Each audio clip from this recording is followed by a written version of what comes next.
The first guitar I was given was a child's guitar, and it was much smaller, obviously, like a big ukulele type.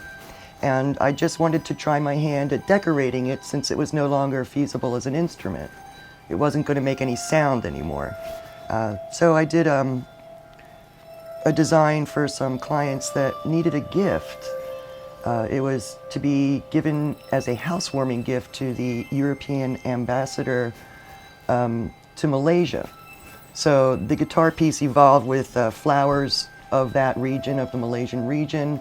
I put the Tower of Kuala Lumpur running up the neck. And as it stands today, that piece is hanging next to a window where you can actually see the Tower of Kuala Lumpur through the window next to the guitar. So that was the first venture into a Mosaic guitar. And then after that, people would give me old guitars that were no longer feasible for music, but they never gave them away. You know, it's hard to give an instrument away or get rid of an instrument. You always want to think that there's still a use for it. Eventually, I started buying blanks, which were brand new guitars. They were cheap from China, and I felt like I was saving somebody a heartbreak of playing a really bad guitar. Finally got a guitar, but it doesn't play. So, you know, there goes a brilliant career in music. So I turned it into a visual piece instead. This guitar, your guitar, looks like it wants to be mountain music because of the fact that you love West Virginia. Your life is in West Virginia, and we're just going to put some of the local flowers, some mountains in the background, and a tree coming up around here. And I think we're going to work some type of vine up the neck, and we'll see what happens with the sides. I definitely will do some kind of design incorporating all the other colors. May continue with more floral or even a vine up the side. It remains to be seen. Once we have the idea for the guitar, we have the cartoon already. So that's the base we're going to start with there. And then as the piece is being worked on, a lot of times it'll make itself, it'll evolve into what it wants to be. So say goodbye, because it's never going to look like that again, and I know you're glad about that.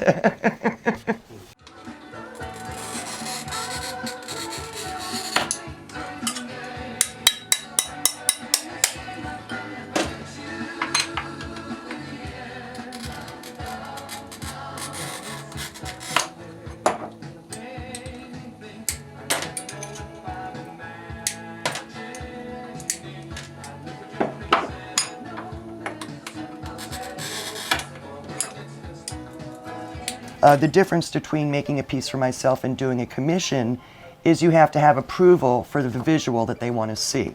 So you have to do a cartoon and then enlarge that to the full scale of the project. So basically, if someone says I want to commission a piece, I will show them, get a feel for what they're looking for, and then I will send them pictures of other works I've done and tell me what stands out, what moves you visually, and then I'll work from that particular taste of the person. I'll work a cartoon from that and incorporate my own style into it.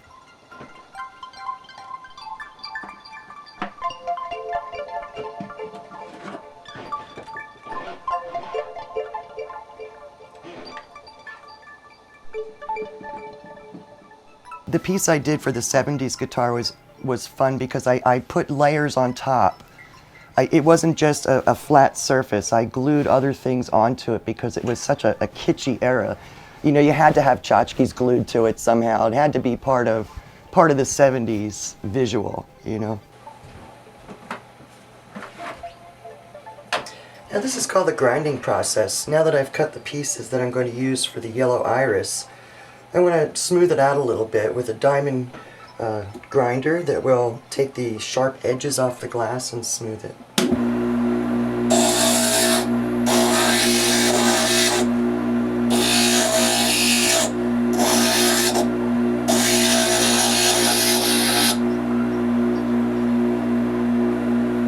Now the lines around it are what I used to draw onto the glass to cut it.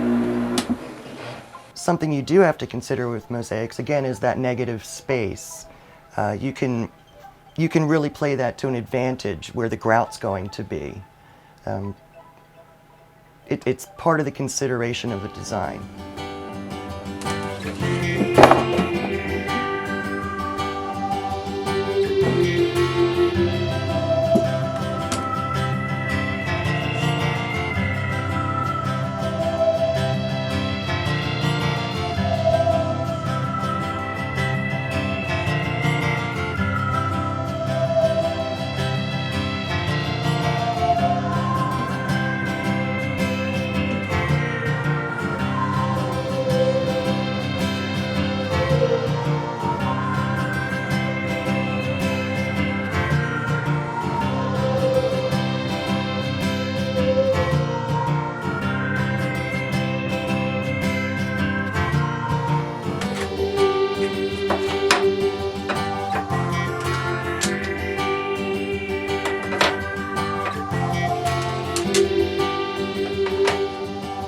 And a lot of people are crafters. Stained glass is known as a craft, but I might flatter myself in thinking that I'm an artist in stained glass because I did actually start as a painter. I went to the Academy of Fine Arts for painting, but then a couple years later was offered a glass apprenticeship through a house that I lived in. And I took it on, and I found it to be so much more tuned to my vision of colors and light than painting was, and also not as personal. I mean, I didn't have to focus a lot of energy on the design. Glass has a tendency, because of the beauty of it, to make itself. Painting, you're in control. With glass, sometimes you have to let that be in control too.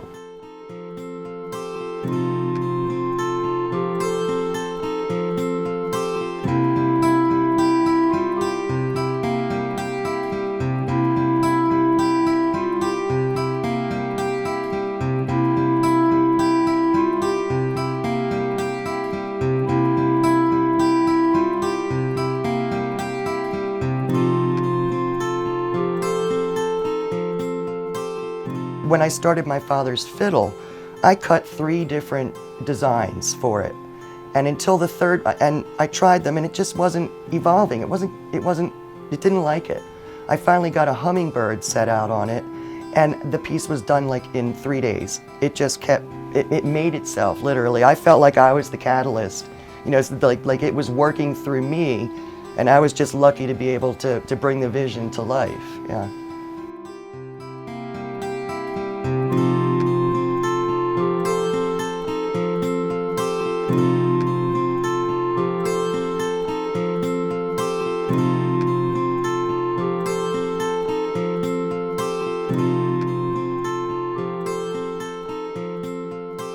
I dropped out of the academy because I felt that art wasn't something that I could be taught. It was something that I felt. And I wanted to evolve my own style, and I did. So that's how I did it, by just letting it happen and practicing and moving forward with it. Instead of spending so much time letting somebody else show me techniques and whatnot, I learned how to do it myself. Learned by doing, I guess, hands-on.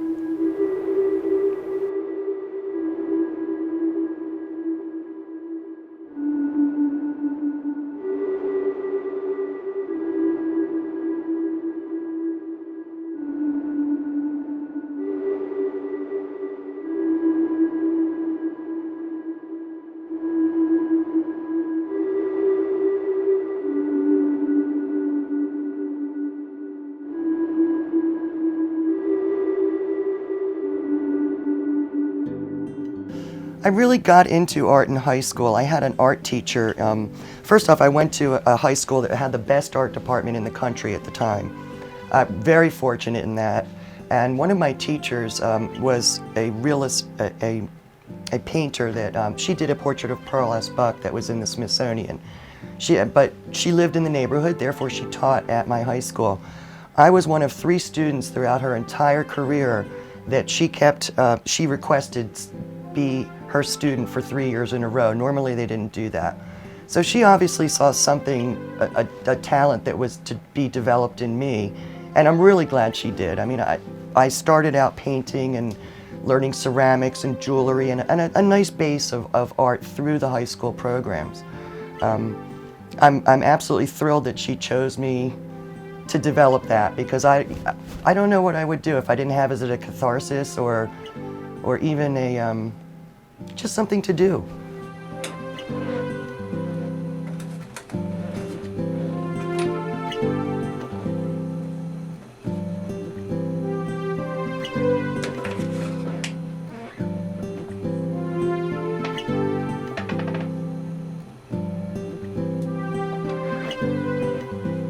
I can go into the studio and the next thing you know, 12 hours has passed and I had no clue. It felt like an hour. I mean, it's like a form of meditation. You become absorbed by it, and again, everything works together. Almost like music, because you have to make the instrument sing. It doesn't play by itself. You are the catalyst to bring the music out.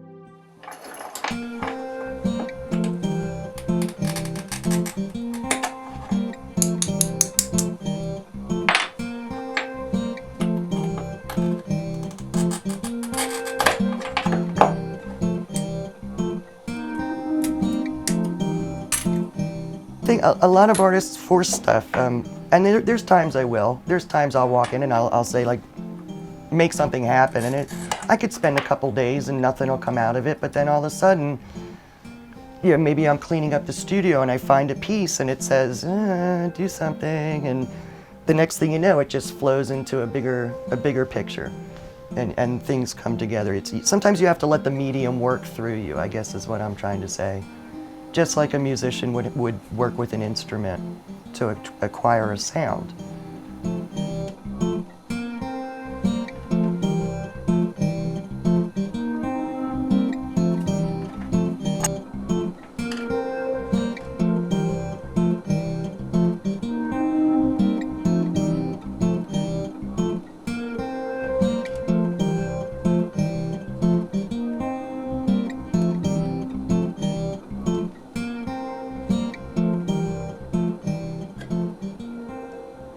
Talk about my glass master. His name is Val Sigstead of Sigstead Studios. He came to America with his father to build Brynathan Cathedral. This was back in the days when they brought in entire communities of craftspeople to build a building. His father was a master wood carver. Val's first job when he was 16 years old was to break up Tiffany lamps for the lead for the war effort. Eventually down the road, I mean, he became a master wood carver himself, but eventually down the road he mastered stained glass and the design of. He was a phenomenal teacher for glass. I couldn't have had a better teacher in any respect. He was also a brilliant environmentalist. That he remains that to this day. He's just, the word master it just describes him in every entendre. But he also taught how to work the craft, how to let it work me, I guess you would say. Design-wise, he would try to accomplish things that were unheard of. We did a project for a graduate hospital. This was actually my apprenticeship job, how I learned, this was the project for my apprenticeship. And what it involved was doing rooms for MRI, CAT scan, linear accelerator, simulator, things to make the patient more easy, feeling more relaxed. The MRI project was a challenge because you had to use non-ferrous metals. So we made 2x2 panels, dropped them into a frame with tempered glass in front, copper framing around, dropped them into the ceiling, backlit them, and then continued sometimes down the wall with this mural. What they found out about that process was people that go into an MRI have sometimes what's called a vasovagal reaction, where they panic because they're feeling claustrophobic. Well, the incidence of claustrophobia was cut down due to our ceiling stained glass panels and murals significantly. People maybe there was a religious association that made them feel more comfortable. I've been in doctors' offices and places where there was just a mural of a tree on the wall, just a picture, which is like, great, it's a tree, you know, but the glass seemed to bring people into it and made them very comfortable. Plus some of the designs he did, you just couldn't help but wander, you know, looking like, what am I going to find in it next? So I owe a lot of my style and how it evolved to him. Because he was so thorough in his teaching of what you could do with glass. I can go into the studio and the next thing you know, 12 hours has passed and I had no clue. It felt like an hour. I mean, it's like a form of meditation. You become absorbed by it, and again, everything works together. Almost like music, because you have to make the instrument sing. Yeah. It doesn't play by itself. You are the catalyst to bring the music out.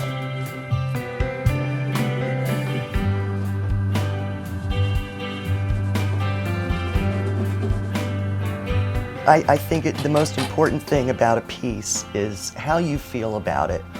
I mean, it could be made out of fly paper, but if it's a sculpture that you just moves you, then who cares what it's made out of? You know. It's how the piece makes you feel. That I have taken like huge losses on some of my work because I knew that the people were so enamored of the piece. It wasn't just another possession. It was a true affinity with it. You know, so I said, okay, I know it's not affordable at that price. Let's work something out, and that was more important to me than the money I was going to make on it. That the piece was truly loved. You know, instead of just another possession, you know, to have.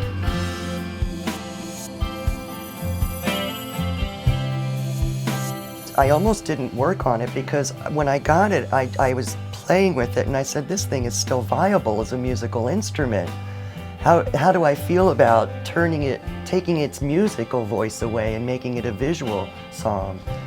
And as it turned out, the way that piece ended up, I think it worked. I think it totally, it's still singing, but that was a tough thing. Again, I said some of the blanks I got were just old things that were laying around, so, but people didn't want to get rid of them because it's an instrument, you know, and to give it a second chance at still being an instrument, but even like a new lease on its song, or its voice, I guess you would say.